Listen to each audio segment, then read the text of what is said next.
রমজানে স্থিতিশীল বাজারে কিছুটা উত্তাপ ছড়িয়েছে মিনিকেট চাল। কেজিতে বেড়েছে 2 থেকে 3 টাকা। সংকট কাটিয়ে কিছুটা বেড়েছে বোতলজাত সয়াবিন তেলের সরবরাহ। এছাড়া এক হালি লেবু কিনতেই গুনতে হচ্ছে 100 টাকার বেশি। মেজবাহ হাসানের রিপোর্ট। গেল বছর রমজানে যে বেগুনের দাম ছাড়িয়েছিল শতকের ঘর, সেই বেগুন এবার মিলছে 60 থেকে 80 টাকায়।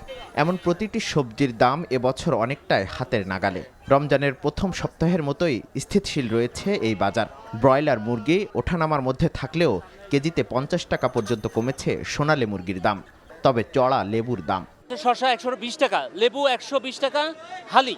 সোনালী মুরগি এখন হইলো আপনার 270 টাকা কেজি, আর ব্রয়লারটা 200 টাকা কেজি। অন্য যে কোনো সময় রমজানের তুলনায় এবার রমজানের স্বস্তি মিলেছে কতটা, প্রশ্ন ছিল ক্রেতাদের কাছে। যে অন্যবার অনেক বাড়তি থাকে যে সবজির দাম, কিন্তু এবার একটু আমার কাছে অনেকটাই কম লাগলো আর কি। মোটামুটি সব কিছুতেই সহনীয় মনে হচ্ছে। হঠাৎ বেড়েছে মিনিকেট চালের দাম। রকম ভেদে কেজি প্রতি বিক্রি হচ্ছে 85 থেকে 100 টাকা পর্যন্ত।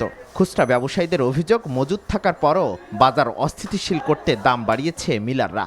যারা স্টক ব্যবসা করে তাদের কারসাজি বুঝলেনি, তারা ওরাই ওই কারসাজিটা ওদের, নাইলে চাউল জিনিসের কোনো অভাব নেই, চাউল আছে।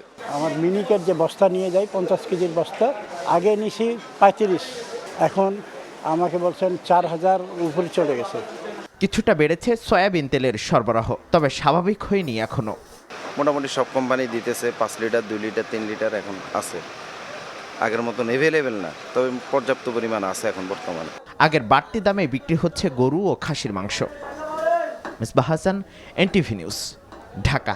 এই ঈদে জামা জুতো অ্যাক্সেসরিজের ডিসকাউন্ট।